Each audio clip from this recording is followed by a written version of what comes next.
ലോകത്ത് ഏറ്റവും കൂടുതൽ വേട്ടയാടപ്പെട്ടിട്ടുള്ള ജനസമൂഹമാണ് ജൂത സമൂഹം, ജൂതന്മാർ. ഇസ്ലാം രൂപപ്പെടുന്നത് എപ്പോഴാണ്? 7-ാം നൂറ്റാണ്ടിലാണ് ഇസ്ലാം രൂപപ്പെട്ടത്, 7th സെഞ്ചുറിയിൽ. ക്രിസ്ത്യാനിറ്റി 1st സെഞ്ചുറിയിൽ, 1-ാം നൂറ്റാണ്ടിലാണ്. 1200 BC തന്നെ ജൂതന്മാരുണ്ട്, ജുഡൈസമുണ്ട്. അപ്പം വേണമെങ്കിൽ ഈ ഇന്ന് നിലവിലെ പ്രബല മതങ്ങൾ എന്ന് പറയുന്ന ഈ ക്രിസ്ത്യാനിറ്റിയും ഇസ്ലാമും, അതിൻ്റെ തന്തയാണ് ജൂതമതം എന്ന് വിശേഷിപ്പിക്കാവുന്നതാണ്. അങ്ങനെ കാണുന്നവരുമുണ്ട്. പ്രൊഫറ്റ് മുഹമ്മദിനെയോ അല്ലെങ്കിൽ ഒരു മെസ്സിഹ എന്നും ഇവർ അംഗീകരിക്കുന്നില്ല ജൂതന്മാർ. ഏകദൈവം മാത്രമാണ് അവരുടെ ഒരു വിശ്വാസം എന്നൊക്കെ പറയുന്നത്. അങ്ങനെയുള്ള ജൂതന്മാർ നിലവിൽ അവർ വളരെ ന്യൂനപക്ഷമാണെങ്കിലും നിരവധി നോബൽ പ്രൈസ് കിട്ടിയിട്ടുള്ളത് ജൂതന്മാർക്കാണ്. കല, കായികം, സയൻസ്, ശാസ്ത്രം, ഈ മേഖലകളിലെല്ലാം വലിയ വലിയ നേട്ടങ്ങളാണ് ജൂതന്മാർ നേടിയിട്ടുള്ളത്. അതിന് ചരിത്രപരമായിട്ട് പല കാരണങ്ങളുണ്ട്. അവർ നേരിട്ട ഈ വെല്ലുവിളികൾ അവരെ കരുത്തരാക്കി ബുദ്ധിപരമായിട്ട് എന്നൊക്കെ വിശേഷിപ്പിക്കുന്നുണ്ട് അതിൻ്റെ കാരണം അന്വേഷിക്കുമ്പോൾ. അപ്പോൾ എന്തായാലും ജൂതന്മാർ ഈ ലോകത്ത് നിലനിൽക്കണം, അവർക്ക് ഒരു രാഷ്ട്രം വേണമെന്നുള്ളത് ജുഡൈസത്തെ സ്നേഹിക്കുന്ന ജൂതന്മാരുടെ ചരിത്രപരമായിട്ട് അവർ നേരിട്ട യാതനകളെ തിരിച്ചറിയുന്ന എല്ലാവരും ആഗ്രഹിക്കുന്ന കാര്യമാണ്. ഇസ്ലാമിസ്റ്റുകൾ ആഗ്രഹിക്കുന്നില്ലെങ്കിലും. നിലവിലിപ്പോൾ ജർമ്മനി അവരുടെ പാർലമെൻറ്റിൽ ഒരു ബില്ല് അവതരിപ്പിച്ചിരിക്കുകയാണ്. അതിന് അംഗീകാരവും ലഭിച്ചിരിക്കുകയാണ്. നിയമമായിട്ട് വന്നില്ലെങ്കിലും അതിന് അംഗീകാരം ലഭിച്ചിരിക്കുകയാണ്. നിയമമായിട്ട് വരും ദിവസങ്ങളിൽ അത് പ്രതീക്ഷിക്കാം. ഇസ്രായേലിനെ ഇല്ലാതാക്കണമെന്ന് ആവശ്യപ്പെടുന്നതോ അതിനുള്ള നിലനിൽപ്പിനുള്ള അവകാശം നിഷേധിക്കുന്നതോ ആയ പ്രവൃത്തികളെ കുറ്റകരമാക്കുന്ന നിയമത്തിനാണ് ജർമ്മൻ പാർലമെൻറ്റിൽ ഈ കഴിഞ്ഞ ദിവസം അംഗീകാരം ലഭിച്ചിരിക്കുന്നത്. 5 വർഷം വരെ തടവോ പിഴയോ ലഭിക്കാവുന്ന കുറ്റമായാണ് ഇതിനെ കണക്കാക്കുന്നത്. അതായത് നിങ്ങൾ ഹോളോകോസ്റ്റിനെ അംഗീകരിക്കുന്നുണ്ടോ? അങ്ങനെ അംഗീകരിക്കുന്നത് പോലെ തുല്യമായിരിക്കും നിങ്ങൾ ഇസ്രായേലിനെ, ജൂതന്മാരെ അംഗീകരിക്കാതിരിക്കുന്നത് എന്നാണ് ഇതിൽ വ്യാഖ്യാനിച്ചിരിക്കുന്നത്, പറഞ്ഞിരിക്കുന്നത്. എന്ത് തോന്നുന്നു? ഇതിൽ ലോകത്തിലെ ഏറ്റവും വലിയ കോൺട്രഡിക്ഷനാണ് ഇസ്രായേലിൻ്റെ നിലനിൽപ്പും എന്നാൽ ആ ഇസ്രായേലിനെ ഇല്ലാതാക്കണം എന്നുള്ള ചില ലോകശക്തികളുടെ ആഗ്രഹവും. കാരണം നമ്മളിവിടെ കേരളത്തിൽ പോലും ഏറ്റവും ന്യൂനപക്ഷ സംരക്ഷണമാണ് നമ്മുടെ മുദ്രാവാക്യം, അല്ലേ? ന്യൂനപക്ഷാവകാശങ്ങളുടെ സംരക്ഷകരായിട്ട് നമ്മൾ നിൽക്കണം. ലോകത്തിലെ ഏറ്റവും പ്രധാനപ്പെട്ട ന്യൂനപക്ഷങ്ങളിൽ ഒന്നേതാ?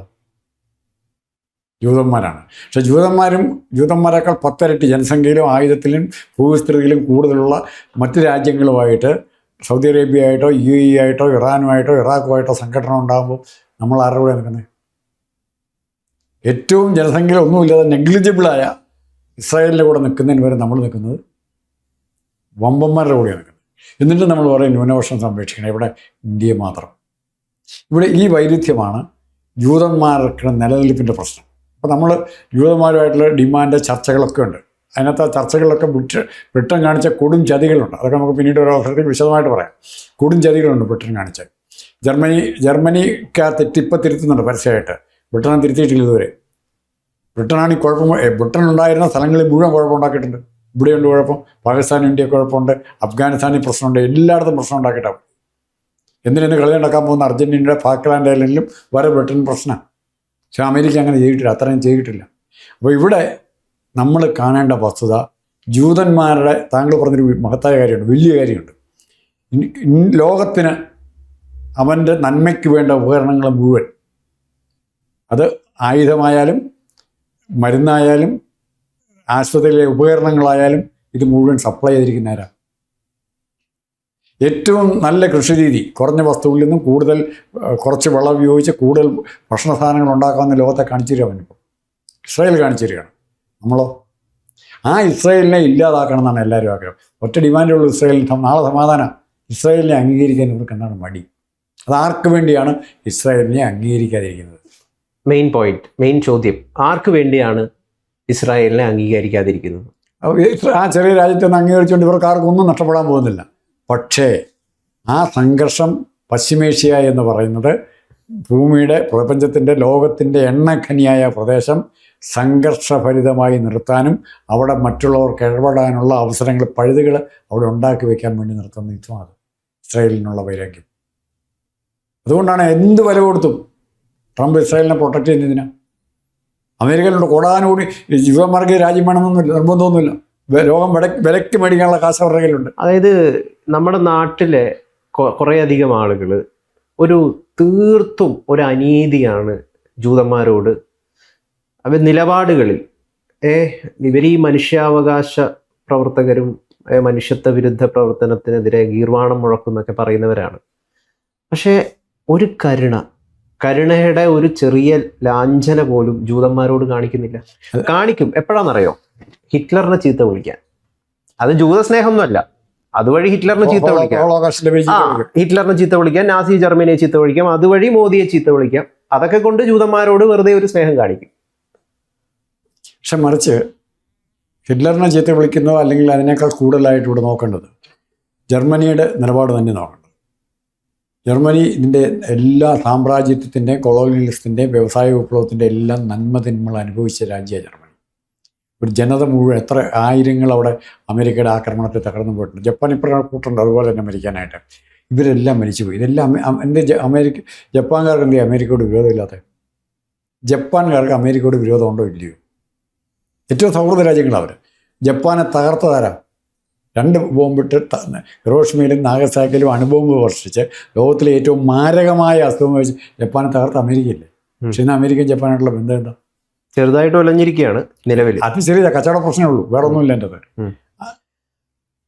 ഈ കച്ചവടത്തിൻ്റെ തർക്കം മാത്രമേ അവർ തമ്മിലുള്ളൂ, വേറെ തർക്കമൊന്നുമില്ല. ജപ്പാനെ നിലനിർത്തിയതും ഇതുവരെയുള്ള ജപ്പാന്റെ സംരക്ഷണ ചുമതല കോടാനുകോടി ഡോളർ മുടക്കിയതും അമേരിക്ക. എങ്ങനെ അവർക്ക് സൗഹൃദമാകാൻ പറ്റുന്നു? അപ്പോൾ ആ കാഴ്ചപ്പാടിൽ ജർമ്മനിക്ക് നാളെ ഇസ്രായേലുമായിട്ട് സൗഹൃദത്തിലേക്ക് ജർമ്മനി വരിക. ജർമ്മനി ഇന്നലെ വരെ എടുത്ത തീരുമാനം തെറ്റായിരുന്നെന്നും ഇവരെ അംഗീകരിക്കണമെന്നും ഇസ്രായേലിനെ ഒരു രാജ്യമായിട്ട് അംഗീകരിക്കണം എന്നുള്ള ഇസ്രായേലിൻ്റെ മിനിമം ഡിമാൻഡ് എന്ന് പറയാം, മിനിമം ഡിമാൻഡിന് അംഗീകാരം കൊടുക്കാൻ ജർമ്മനി തയ്യാറാവുകയാണ്. ജർമ്മനി തയ്യാറാകുമ്പോൾ മറ്റു പല രാജ്യങ്ങൾക്കും തയ്യാറാകേണ്ടി വരും. അതാണ് ഇവിടെ സംഭവിക്കാൻ പോകുന്ന ഏറ്റവും. ജർമ്മൻകാരും ശാസ്ത്രീയ രംഗത്ത്, ശാസ്ത്ര ഗവേഷണ രംഗത്ത് ഇസ്രായേലിനെ പോലെ തന്നെ ഒപ്പം നിൽക്കുന്നവരുണ്ട് ജർമ്മൻ. കഴിഞ്ഞ ദിവസം ട്രംപ് ഒരു കാര്യം വിശദീകരിക്കുമ്പോൾ ഇസ്ലാമിക് റിപ്പബ്ലിക് ഓഫ് ജപ്പാൻ എന്നാണ് പറഞ്ഞിട്ടുണ്ടായിരുന്നത്. സ്ലിപ്പ് ഓഫ് ടങ് എന്ന് പറയുന്നു. പക്ഷെ അതിൻ്റെ അകത്ത് മറ്റ് പല രീതിയിലുള്ള രാഷ്ട്രീയ നീക്കങ്ങളും വിലയിരുത്തുന്നതും ചെയ്യുന്നുണ്ട്. അടുത്തിടെ ജപ്പാൻ ഖുറാനെയോ അല്ലെങ്കിൽ പ്രൊഫറ്റ് മുഹമ്മദിനെയോ ആക്ഷേപിക്കുന്നതൊക്കെ കുറ്റകരമായി മിക്കവാറും എല്ലാ രാജ്യങ്ങളിലും അങ്ങനെയാണ് കൊണ്ടുവന്നിരിക്കുകയാണ്. ബ്ലാസ്ഫമി, മതനിന്ദ, അതെല്ലാ രാജ്യങ്ങളും നമുക്കൊക്കെ ഉണ്ട്, എല്ലാവർക്കും ഉണ്ട്. ഖുറാനെ അവമാനിച്ച ഇവിടെ നമുക്ക് ശിക്ഷിക്കാം, ഇന്ത്യ ശിക്ഷിക്കും. അതൊരു വലിയ ആനോദരക്കാരിയായിട്ട് പറഞ്ഞുകൊണ്ട് നടക്കുന്ന അതൊരു വെറും രാഷ്ട്രീയം പറയുന്നവർക്ക് മാത്രം പറയാനേ പറ്റുള്ളൂ. അതിലൊരു രാഷ്ട്രീയമില്ല. ജപ്പാൻ ബുദ്ധമത രാജ്യമാണ്, ബുദ്ധിസ്റ്റുകളാണ് അവിടെ ഉള്ളത്, ഹിന്ദുക്കളല്ല. പക്ഷേ ജപ്പാൻ ഇന്ന് അമേരിക്കയുടെ ഞാൻ കൊണ്ടുവരുന്നത് ഇപ്പോൾ ജർമ്മനി എങ്ങനെ ഇന്ന് അമേരിക്കയുടെ നാറ്റോയുടെ ജയിലിലുള്ള ഏറ്റവും പ്രധാനപ്പെട്ട രാജ്യം ഏതാ? ശക്തമായ രാജ്യം, അമേരിക്കൻ സഖ്യത്തിലുള്ള ശക്തമായ രാജ്യം, അമേരിക്കയുടെ ഏറ്റവും ശത്രുപ്രവർത്തനം ജർമ്മനിയാണ്. ആ ജിയോ പൊളിറ്റിക്കൽ സിറ്റുവേഷനിൽ വരുന്ന മാറ്റം മറിച്ചിലുകൾ എങ്ങനെയുണ്ട് എന്ന് പഠിച്ച് മനസ്സിലാക്കാതെ ഇന്നലെ ഒരു നിലപാടെടുത്തു, അല്ലെങ്കിൽ 10 വർഷം മുമ്പ് നിലപാടെടുത്തു, 100 വർഷം മുമ്പ് നിലപാടെടുത്തു എന്ന് പറഞ്ഞാൽ തെറ്റ്. ഇപ്പോൾ മോളന്മാർ പറഞ്ഞ് ഞങ്ങളോട് മുസ്ലിങ്ങളാണ് നോർത്ത് ഇന്ത്യ ഭരിച്ചിരുന്നത്, ശരിയാണോ? ശരിയല്ലേ? ഏതാ ശരി പറയാമോ? മോളന്മാർ ഭരിച്ച് 600 വർഷം ഭരിച്ചിരുന്ന നമ്മുടെ രാജ്യം, അവർക്ക് അവകാശമില്ലേ? ഇപ്പം എല്ലാവരും ഇങ്ങനെ അവകാശം മുടങ്ങേണ്ടി വന്നാൽ അത് ഇതിനൊരു കട്ട് ഓഫ് പോയിന്റ് നിശ്ചയിക്കുക, 50 വർഷം അല്ലെങ്കിൽ 100 വർഷം. അതിൻ്റെ പുറകോട്ടുള്ള ചരിത്രത്തെ തിരഞ്ഞു പോയാൽ എങ്ങും എത്തിയില്ല. ജർമ്മനി പക്ഷേ ഇന്ന് ഒരു സത്യം, ജർമ്മനി ഇത് പറയുമ്പോൾ ഒരു വ്യത്യാസം എന്ന് പറയുന്നത് ഇസ്രായേലിനെ നശിപ്പിക്കാനായിട്ട് ലോകം മുഴുവൻ നോക്കി, ലോകത്തെ പ്രധാന രാജ്യങ്ങൾ മുഴുവൻ നോക്കി. ഇസ്രായേലിൻ്റെ കൂടെ അന്നുണ്ടായിരുന്ന അമേരിക്ക മാത്രമേ ഉള്ളൂ. ബ്രിട്ടൻ വരെ ഇസ്രായേലിനെ എതിരായി നിന്ന് അറബികളെ സഹായിക്കാനാണ് പല രംഗത്തും പല കാര്യങ്ങളും കള്ളത്തരത്തിലും ചതിച്ചൊക്കെ ഇസ്രായേലിനെ ഇല്ലാതാക്കാൻ നോക്കി. ഇസ്രായേലിനെ അനുകൂലിച്ച് പ്രൊട്ടക്റ്റ് ചെയ്യേണ്ട UN-യുടെ ആയുധ സേനയെ അയക്കാതെ ബ്രിട്ടൻ തടഞ്ഞു വെച്ചു, ഇസ്രായേലിനെ സഹായിക്കാനായിട്ട് ചെല്ലാതിരിക്കാൻ വേണ്ടി. അത്രയ്ക്ക് മാത്രം ചതി കാണിച്ച രാജ്യമാണ് ബ്രിട്ടൻ. ആ ബ്രിട്ടൻ ഇന്നും വെറും ബ്രിട്ടനായിട്ട് തന്നെ കിടക്കുകയാണ്. അതായത് US 1776 ഇല്ലേ, 100 വർഷമോ 150 വർഷമാകുകയാണ് അത് സ്വാതന്ത്ര്യം കിട്ടിയിട്ട്. അതിന് കുഴപ്പം വല്ലതും ഉണ്ടോ? ഇന്ന് നമ്പർ 1 രാജ്യമായിട്ട് നിൽക്കുന്നു. അതാണ് ജനാധിപത്യത്തിൻ്റെ മതേതരത്വത്തിൻ്റെ വിജയം.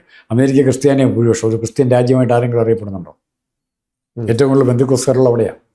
അപ്പം അങ്ങനത്തെ ഒരു സമീപനം സ്വീകരിക്കാൻ തയ്യാറായാണ്. ഇപ്പോൾ ജർമ്മനി ആ ലൈനിലേക്ക് വരികയാണ്. ആ ലൈനിലേക്ക് വന്നു കഴിഞ്ഞാൽ അതിൻ്റെ ശക്തി വേറൊന്നാണ്. ഈ ജർമ്മനിയെ ഒറ്റപ്പെടുത്തുമ്പോൾ, ജർമ്മനി ഇസ്രായേലിൽ നിരോധിക്കുന്നവരെ ശിക്ഷപ്പെടുത്തുമ്പോൾ ഇസ്രായേലിൻ്റെ മിനിമം ആഗ്രഹത്തെ, ന്യായമായ ആഗ്രഹത്തെ, മിനിമം എന്ന് മാത്രം പറയേണ്ട ന്യായമായ ആഗ്രഹത്തെ സപ്പോർട്ട് ചെയ്തു. ഇസ്രായേൽ ആവശ്യപ്പെടുന്നു രാജ്യമായിട്ട് അംഗീകരിക്കുക. ആ സെക്കൻഡ് ഇവിടെ യുദ്ധം നിൽക്കും. എന്തേ മടി? അല്ല, ഇസ്രായേൽ രാഷ്ട്രത്തെ അംഗീകരിക്കാൻ ആർക്കാണ് മടി? അതാണ് പലസ്തീൻ എന്ന് പറയുന്ന രാഷ്ട്രത്തെ, അല്ലെങ്കിൽ ആ 2 നേഷനെ ഏറ്റവും ആദ്യം അംഗീകരിച്ച ഒരു രാഷ്ട്രം എന്ന് പറയുന്നത് ഇന്ത്യയാണ്. ഫസ്റ്റ് ആദ്യം. എന്തുകൊണ്ടാണ് ഇസ്രായേലിനെ ആ ഒരു രാഷ്ട്രമായിട്ട് അംഗീകരിക്കാൻ പലസ്തീനിന് മടി? അല്ലെങ്കിൽ പലസ്തീനെ പിന്തുണയ്ക്കുന്ന ആളുകൾക്ക് മതി? ജൂതന്മാർക്ക് എവിടെയെങ്കിലും ജീവിക്കണ്ടേ? അവർക്കൊരു രാഷ്ട്രം വേണ്ടേ? അതിന് 2 കാരണങ്ങളുണ്ട്. നിങ്ങൾ ജൂതന്മാർ ജീവിക്കണമെന്നല്ല, നിങ്ങൾക്ക് ജൂതന്മാരോട് സ്നേഹമുള്ള ഏതെങ്കിലും രാജ്യം കൊടുത്തോ, അവർക്ക് ഓരോ സ്ഥലം കൊടുക്കുക. ആസ്ട്രേലിയക്ക് കൊടുക്കുക, ഇഷ്ടംപോലെ സ്ഥലമുണ്ട്. റഷ്യക്ക് കൊടുക്കാം, ആർക്ക് വേണേൽ കൊടുക്കാം. പക്ഷേ അതിനേക്കാൾ കൂടുതൽ പാലസ്തീൻ്റെ കെയർ ഓഫിൽ, പാലസ്തീൻ യുദ്ധത്തിൻ്റെ കെയർ ഓഫിൽ ജോർദാനും ഈജിപ്ത് ഉൾപ്പെടെയുള്ള രാജ്യങ്ങളെല്ലാം കുറേ സ്ഥലങ്ങൾ കൈയടക്കാതെ മുഴുവൻ പാലസ്തീൻകാരുടെയാണ്. അത് തിരിച്ചു കൊടുക്കേണ്ട, പാലസ്തീനെ അംഗീകരിച്ച് ഈ തർക്കം തീർന്നാൽ ആ വസ്തു തിരിച്ചു കൊടുക്കേണ്ടി വരും, ആൾക്ക് കൊടുക്കേണ്ടി വരും. ഈജിപ്തിനും ജോർദാനും ഒക്കെ അവർ കൈയടക്കി വെച്ചിരിക്കുന്ന പാലസ്തീൻ്റെ ഭാഗങ്ങൾ തിരിച്ചു കൊടുക്കേണ്ടി വരും. അതുകൊണ്ട് അവർ ഒരിക്കലും അത് കൊടുക്കാതിരിക്കാനുള്ള എളുപ്പവഴി ചെയ്താ. ഈ തർക്കം എങ്ങനെ തോന്നാം? അവർക്കും ഈ തർക്കം ലാഭമാണ്, പക്ഷെ ഇന്ന് എനിക്ക് തോന്നുന്നു കുറച്ചുകൂടെ കഴിയുമ്പോൾ, ഇപ്പം ഇറാൻ്റെ നിലപാട് കുറേ കൂടെ കഴിയുമ്പോൾ ഇസ്രായേലും ഇറാനുമായി പഴയകാല ബന്ധം, ഏറ്റവും പഴയകാല ബന്ധം, ആ കോംപ്രമൈസിലേക്ക് പോവും. അങ്ങനെ ഒരു സമാധാനം ഉണ്ടാകുമെന്നും പ്രതീക്ഷിക്കുന്നവരുണ്ട്. നമുക്കതിനെപ്പറ്റി അറിയത്തില്ല. നമുക്കാകെ ചെയ്യാൻ പറ്റുന്ന കാര്യം പറയാൻ മാത്രമേ പറ്റുള്ളൂ. വായിക്കാം, പറയാൻ, ചർച്ച ചെയ്യുക, അത്രേ പറ്റുള്ളൂ. അതിനപ്പുറത്തേക്ക് പറ്റില്ല. ജൂതൻ്റെ ഏറ്റവും വലിയ ശത്രു ആരാ? ജൂതൻ്റെ ശത്രുവോ? ജൂതന് അങ്ങനെ ശത്രുവില്ല. മതപരമായിട്ട് ജൂതനെ ജൂതനെ എല്ലാവരും ആക്രമിക്കാൻ ശ്രമിക്കുകയാണെന്ന് ശത്രുവില്ലേ? അല്ല, ആ ശത്രുതയ്ക്ക് വ്യത്യാസമുണ്ട്. യേശു ക്രിസ്തുവിനെ ഒറ്റുകൊടുത്തു എന്നുള്ള ഒരു പേരവനുണ്ട്. യൂദാസും ആ ടൈപ്പ് പാർട്ടികളെല്ലാം ഇതെല്ലാം അവരുടെ കൂടിയായിരുന്നു എന്ന് പറയുന്നുണ്ട്. അപ്പോൾ ആ ഒരു വൈരാഗ്യം വെച്ചാണ് അതൊരു കെയർ ഓഫ് വെച്ചിരിക്കുക. പക്ഷെ ഇന്ന് ക്രിസ്ത്യാനിക്ക് ജൂതനോട് യാതൊരു വൈരാഗ്യം ഇല്ലെന്നേ. ചരിത്രത്തിൽ ക്രിസ്ത്യാനികൾ ജൂതനെ ആക്രമിച്ചിട്ട് അവർ ഏറ്റവും കൂടുതൽ ആക്രമിച്ചിരിക്കുന്ന ഇവരുടെ ക്രിസ്ത്യാനികളാണ്. ഹോളോകോസ്റ്റ് ചെയ്തുകാരാ. ഒരു മതമായിട്ട് എടുത്തു കഴിഞ്ഞാൽ ശത്രു ജർമ്മനിയല്ല. ഹോളോകോസ്റ്റിൻ്റെ പ്രേരണ ക്രിസ്തു സഭയാണ്, ക്രൈസ്തവ സഭകളാണ് ഹോളോകോസ്റ്റിൻ്റെ പ്രേരണ. അത് സത്യമാണെന്നേ. പക്ഷെ അത് ആ സ്റ്റേജ് ചരിത്രത്തിൽ അങ്ങനെയുണ്ട്. നമ്മൾ ഒത്തിരി സംഭവങ്ങൾ വിട്ടുവിട്ട് പിന്നോട്ട് വിട്ടു. ഞാൻ ചോദിച്ചില്ലേ, നിങ്ങളുടെ സ്ഥലം മതപരമായിട്ട് ഇസ്ലാമും ക്രിസ്ത്യാനിറ്റിയും ജൂതനെ അംഗീകരിക്കാത്തത് എന്തുകൊണ്ട്? മതപരമായിട്ട് അംഗീകരിക്കാത്ത അവരുടെ വിശ്വാസ പ്രമാണങ്ങൾക്ക് കടുപ്പമുണ്ടെന്നും അതിനെ ചലഞ്ച് ചെയ്യാൻ പറ്റുന്നൊരു വിശ്വാസ പ്രമാണം അപ്പുറം ഉണ്ടെന്ന് വിചാരിച്ചു. അങ്ങനെയും കാണത്തില്ലേ? മതത്തിന് ജൂതനോട് കടുത്ത അസൂയാണ്. മതത്തിനും പ്രാധാന്യം കൊടുക്കുന്നൊരു വ്യക്തി, എൻ്റെ ഞാനൊരു മതവിശ്വാസിയും മതത്തിന് പ്രാധാന്യം കൊടുക്കുന്ന ഒരാളുമാണെങ്കിൽ ഞാൻ വിചാരിക്കും ഹിന്ദുമതത്തിന് അപ്രധാന്യം വേണമെന്ന് വിചാരിക്കും. അതില്ലെങ്കിൽ എനിക്ക് ഭൂമി ജീവിച്ചാൽ മതി, മര്യാദയ്ക്ക് ജീവിച്ചാൽ മതി, എന്നെ ആരും ശല്യപ്പെടുത്താൻ വരരുത് എന്നുള്ള ആറ്റിറ്റ്യൂഡാണെങ്കിൽ പ്രശ്നമില്ല. ചില രാജ്യങ്ങളും മതത്തിന് തീവ്രമായ, ഇപ്പം പുരോഹിതന്മാർക്കൊക്കെ ഇവിടെ ആരാകുന്നത്? ഇറാനിലാരാ രാജാവും മന്ത്രിയൊക്കെ ആകുന്നത്? എല്ലാം പുരോഹിത വർഗത്തിൽ നിന്ന് അല്ലേ? ആ പുരോഹിത വർഗം വരുന്നിടത്തൊക്കെ ഈ പ്രശ്നങ്ങൾ ഉണ്ടായിക്കൊണ്ടിരിക്കും. മതത്തിന് ഇമ്പോർട്ടൻസ് വരും. എന്തായാലും ജൂതന്റെ കരുത്ത് ഒരു ചെറിയ കുഞ്ഞ് രാഷ്ട്രത്തിൽ ഇരുന്നുകൊണ്ട് അവൻ കാണിക്കുകയാണ്. സർവൈവലിന്റെ കരുത്താണ്. സർവൈവലിന്റെ പോരാട്ടത്തിന്റെ യഥാർത്ഥ കരുത്ത് ഈ ലോകത്ത് കാണിക്കുന്നത് ജൂതനാണ്. ന്യൂനപക്ഷ പരിരക്ഷ ഏറ്റവും കൂടുതൽ ഈ ലോകത്ത് ആവശ്യമുള്ളതും അവർക്കാണ്. ജൂതനാണ്. പിന്നെ ഇന്ത്യയോട് ഒരു കാര്യം, മുസ്ലിമിനോ അല്ലെങ്കിൽ ക്രിസ്ത്യാനിറ്റിക്കോ അല്ല. ഇന്ന് വരെ ഇന്ത്യയോടോ ഇന്ത്യക്കാരോടോ ഒരു തരത്തിലും ഹോസ്റ്റൈലായിട്ട് പെരുമാറാത്ത ഒരു രാജ്യം കൂടെ ഇസ്രായേൽ. അല്ല, ഈ ജൂത ഫോബിയാണ്. ഇസ്ലാമോഫോബിയ എന്നൊക്കെ പറയുന്നത് ശുദ്ധ തട്ടിപ്പാണ്. ജൂതഫോബിയ എന്ന് പറയുമ്പോൾ അവരുടെ മുസ്ലിം വോട്ട് കിട്ടാനുള്ള ഫോബിയ വളർത്തുന്നേ ഉള്ളൂ. കാരണം ഏത്? ഇസ്ലാമോഫോബിയ. ഇസ്ലാം അല്ല, ഈ ജൂതഫോബിയ ആണ് യഥാർത്ഥത്തിൽ ഈ ലോകത്തുള്ളത്. ഉണ്ടാക്കിയെടുത്ത ആ ജൂതഫോബിയക്കെതിരെ ശക്തമായിട്ടുള്ള പോരാട്ടം, അല്ലെങ്കിൽ ഇനിയും സംസാരിക്കുക തന്നെയാണ് വേണ്ടത്. യഥാർത്ഥത്തിലുള്ളത് ജൂതഫോബിയാണ്, ഇസ്ലാമോഫോബിയ അല്ല. എന്തുകൊണ്ട് ജൂതന്മാരെ അംഗീകരിക്കാൻ മടിയെന്നുള്ള രാജ്യമായിട്ട് അംഗീകരിക്കാം? എത്രയോ രാജ്യങ്ങളുണ്ടായി അംഗീകരിച്ച്, ചെറിയ രാജ്യങ്ങളും വലിയ. ജൂതന്മാരുടെ കാര്യത്തിൽ മാത്രം ഈ മതം കൊണ്ടുവരുന്നത് എന്തിനാന്നുള്ളതാണ്.